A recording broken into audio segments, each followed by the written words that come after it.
বাংলাদেশ সম্মিলিত সনাতনী জাগরণ জোটের মুখপাত্র চিন্ময় কৃষ্ণ দাস ব্রহ্মচারী তাকে গ্রেফতারকে কেন্দ্র করে চট্টগ্রামের যে পরিস্থিতি, আপনি জানেন যে একজন আইনজীবী আজ সংঘর্ষে মারা গেছে। তাকে যখন আদালত থেকে কারাগারে পাঠানো হয় তখন একটা অন্যরকম পরিস্থিতি সেখানে তৈরি হয়, সেটিতে বাধা দেওয়া হয় এবং সেই যে পরিস্থিতি সেখানে আইনজীবী একজন নিহত হয়, সেটি নিয়ে স্বরাষ্ট্র উপদেষ্টা বলেছেন যে চিন্ময় কৃষ্ণকে গ্রেফতারের পর বিশৃঙ্খলার পেছনে দেশের ভেতর বাইরে ইন্ধন থাকতে পারে। আরও দুজন উপদেষ্টা সেটি নিয়ে কথা বলেছেন। তারাও একই বিষয় নিয়ে আসলে বলার চেষ্টা করেছেন যে দেশে যে অস্থির পরিস্থিতি আসলে তৈরি হচ্ছে সেগুলোর পেছনে ভেতর বাইরের ষড়যন্ত্রগুলো আছে। আপনি কি দেখতে পাচ্ছেন? এটা বললেই তো হচ্ছে না, এটা বলে খালাস পাওয়ার সুযোগ নাই।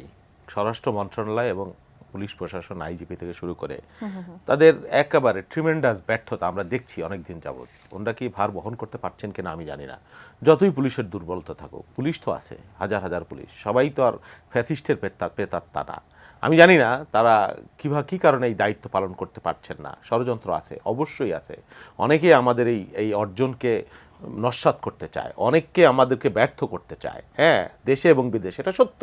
এবং তাদের ভূমিকা আমরা দেখছি, কোথাও কোথাও খুব ন্যাক্কারজনক ভূমিকা, যে বাংলাদেশকে কিভাবে আনস্টেবল করা যায়, বাংলাদেশকে কিভাবে ব্যর্থ রাষ্ট্র করা যায়, বা তাদের মন মতো আবার পরিচালনা করা যায়, যেটা বিগত দিনে তারা করেছে একেবারে উঠতে বসতে। তাদের স্বপ্নভঙ্গ হয়েছে, মোহভঙ্গ হয়েছে। সেই জন্যে এখানে ধর্মের নামে উস্কানি তৈরি করা হচ্ছে এবং দেশের বাইরে থেকেও করা হচ্ছে, এটা পরিষ্কার। এই যে ইসকনের নামে, বা এই যে চিন্ময় কৃষ্ণ মজুমদার যার কথা বললেন, বলা হয় যে তাকে ইসকন থেকে বহিষ্কার করা হয়েছে। কি বহিষ্কার করা হয়েছে না হয়েছে জানি না, কিন্তু আজকে চট্টগ্রামে যে ঘটনা ঘটানো হয়েছে, মসজিদ থেকে বের হওয়ার সময় তার ইউনিফর্ম পরারত অবস্থায় একজন আইনজীবী তাকে ধরে নিয়ে গলা কেটে, এর পিছনে নিশ্চয়ই একটা সুদূর প্রসারী ষড়যন্ত্র এবং চক্রান্ত আছে। বাংলাদেশকে তারা একটা অস্থিতিশীল পরিবেশ তৈরি করতে চায়, একটা সাম্প্রদায়িক পরিবেশ তৈরি করতে চায়। এটা কিন্তু দিনে দিনে, এবং এদের বিগত কয়েকদিনের তৎপরতা আমরা দেখছি সরকারের দুর্বলতার কারণে, বা রাজনৈতিক শক্তির এই যে নিজেদের মধ্যে, বা আন্দোলনকারী যে শক্তি ছাত্র সমাজ বলেন, তাদের অনৈক্যের কারণে কিন্তু এই সুযোগটা তারা গ্রহণ করছে। এটা কিন্তু একটা অ্যালার্মিং ব্যাপার, আপনাকে মনে রাখতে হবে। একটি জাতি রাষ্ট্র হিসেবে আমাদের অর্জন, আমাদের সার্বভৌমত্ব এবং আমাদের স্বকীয়তা, এটা কিন্তু প্রশ্নের মুখে। এবং একটা গোষ্ঠী, চিহ্নিত গোষ্ঠী, একটা ধর্মের নামে, ইসকন মূলত কোনো ধর্মীয় সংগঠন, আপনারা সবভাবে এই সরকারকে সহযোগিতা করতে চেয়েছেন, আপনারা এই সরকারের একটি অংশীজন, তাহলে সেই দায়টা তো আসলে কোনোভাবে আপনাদের উপরও গিয়ে পড়ে। আপনারা কেন তাহলে তাদেরকে সেই সহযোগিতা করতে পারছেন না? আমরা তো সহযোগিতা করতে চাই, করছি। সব বিএনপি তার সরকারের বিরুদ্ধে কোনো কর্মসূচি ঘোষণা করে নাই, বা সরকারকে ডিজনও করে নাই। বিএনপির কাজ কি এখন? বিএনপি কি এই দাঙ্গা মোকাবেলা করবার জন্য দলীয় কর্মী বাহিনী তাদের প্রতিপক্ষ হিসেবে দাঁড় করাবে? তাহলে তো অন্য রকমের বিশৃঙ্খলা হওয়ার সুযোগ থাকে, সম্ভাবনা থাকে। এখানে আপনার বিএনপি বা রাজনৈতিক দলগুলোর সংহতি প্রকাশও একটা গুরুত্বপূর্ণ মেসেজ, যেটা গতকাল ছাত্র সমাজরা সবাই মিলে করেছে। এটা খুব ভালো উদ্যোগ, এবং আমি বিশ্বাস করি তাদের এই উদ্যোগের পরে শিক্ষা প্রতিষ্ঠানগুলোর পরিবেশটা কিছুটা হলেও উন্নতি হবে।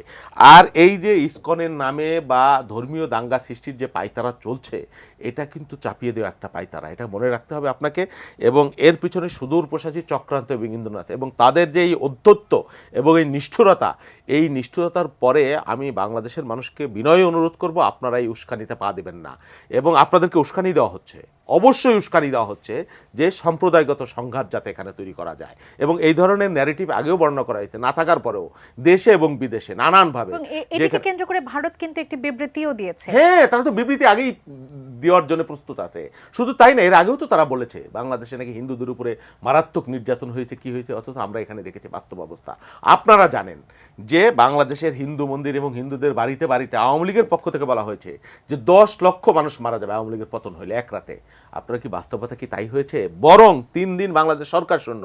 রাজনৈতিক দল হিসেবে বিএনপি বা অন্যান্য রাজনৈতিক দল তারা কি পরিমাণ দায়িত্বশীল ভূমিকা পালন করেছে, বা আলেম ওলামা বলেন, যাই বলেন, তারা কিন্তু মন্দির পাহারা দিয়েছে, আওয়ামী লীগের বাড়িঘর পাহারা দিয়েছে।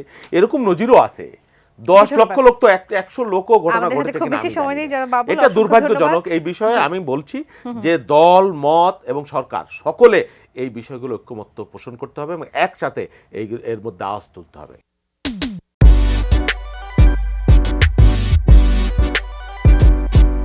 অধ্যাপক শেখ হাফিজুর রহমান কার্জন, আপনার কাছে আসি। সেটি হচ্ছে যে এটি যে শুধু ভারত বিবৃতি দিয়েছে তা নয়, এটিকে কেন্দ্র করে ইসলামী উগ্রবাদীদের উত্থান সহ আইন শৃঙ্খলার অবনতি নিয়ে যে বর্তমান যে পরিস্থিতি বিরাজ করে সেটি নিয়ে যুক্তরাজ্যের সংসদ সদস্যদের একটি বহুদলীয় গ্রুপ সেটি নিয়ে আসলে মন্তব্য করেছেন।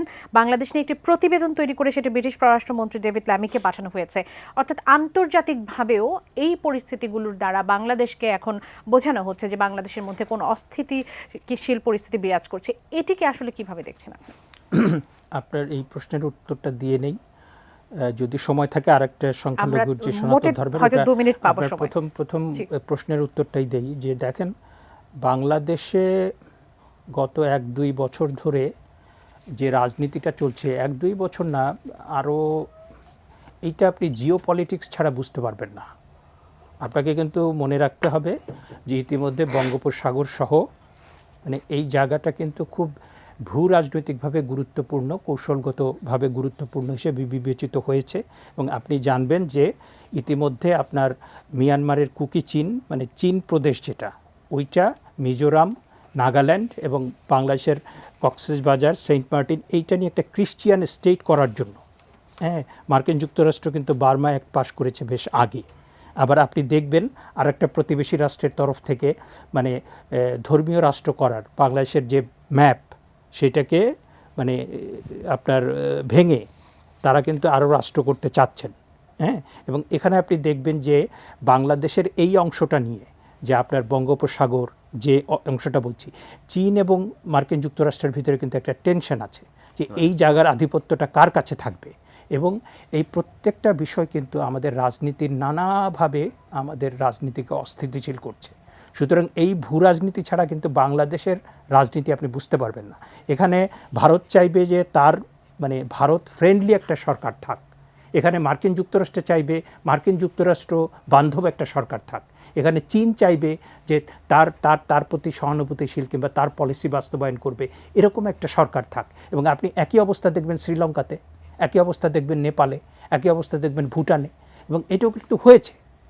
এবং এইটা এই খেলাটা যদি আপনি বুঝতে না পারেন, এবং আমাদের মতো দেশে আপনি দেখবেন যে রাজনৈতিক দল, সাংস্কৃতিক সংগঠন, ইভেন সেলিব্রিটি, আপনি সম্প্রতি দেখবেন যে 2 জন সেলিব্রিটিকে ভারতের তরফ থেকে বলা হয়েছে এরা পাকিস্তানের ISI এর এজেন্ট। আপনি কিন্তু এই রাজনৈতিক যে অস্থিতিশীলতা কিংবা সামগ্রিক অস্থিতিশীলতা, যে এই যে আপনার একটা ধর্মীয় সংগঠনের তরফ থেকে বলা হয়েছে যে এটা যদি বাংলাদেশ যদি ইসলামিক রিপাবলিক না হয় তাহলে গণহত্যা শুরু হয়ে যাবে। আবার ওদিন ইসকনের পক্ষ থেকে কিন্তু অন্য ভিন্ন ন্যারেটিভ দেওয়া হচ্ছে। সুতরাং রাজনৈতিক দল, ধর্মীয় সংগঠন, তারপরে কলেজের যে এই সব কিছুর পেছনে আপনার এই যে মার্কিন যুক্তরাষ্ট্রের স্বার্থ, ভারতের স্বার্থ, চীনের স্বার্থ, এটা কিন্তু আপনাকে খুব সূক্ষ্মভাবে অনেক ঘটনার সাথে মেলাতে হবে। এবং ইতিমধ্যে আপনি ওই দেখবেন যে শ্রীলঙ্কা, মালদ্বীপ, ভুটান, এগুলোতে কিন্তু আপনার, তারপর নেপাল, এখানে কিন্তু ওই খেলাটা আমরা কিন্তু ওইটারও একটা অংশ হয়ে গিয়েছি। এবং এইটাকে কাউন্টার করার জন্য আমার কাছে যেটা মনে হয় যে বাংলাদেশে অনেক রাজনৈতিক দল আছে, কিন্তু আওয়ামী লীগ এবং বিএনপি স্টিল নাও এই দুটো দল কিন্তু বাংলাদেশের 80 থেকে 85% লোককে রিপ্রেজেন্ট করে। তারা যদি আমাদের জাতীয় নানা বিষয়ে মানে তাদের ভিতরে মতভিন্নতা থাকবে, তাদের ভিতরে না তাদের কর্মসূচি নিয়ে ভিন্নতা থাকবে, তাদের ভিতরে ডিবেট থাকবে, কিন্তু জাতীয় ইস্যুতে আপনি দেখেন যে সাবেক প্রধানমন্ত্রী শেখ হাসিনাকে আশ্রয় দেওয়া হবে কি না হবে, ভারত কিন্তু সেইখানে শুধুমাত্র বিজেপি মিটিং করে নাই, তারা সর্বদলীয় মিটিং করেছে। তা আপনি বাংলাদেশের যেখানে স্বার্থ যে আপনি বঙ্গোপসাগরে আপনি চায়নাকে কতটুকু অ্যাক্সেস দেবেন, আপনি মার্কিন যুক্তরাষ্ট্রে কতটুকু দেবেন, ভারতকে কতটুকু দেবেন, আবার এখানে জাপানের ইন্টারেস্ট আছে, অস্ট্রেলিয়ার ইন্টারেস্ট আছে, সেই বিষয়ে কিন্তু এই যে ন্যাশনাল কনসেনসাস না থাকলে এরা কিন্তু আরও বেশি সুযোগ নেবে।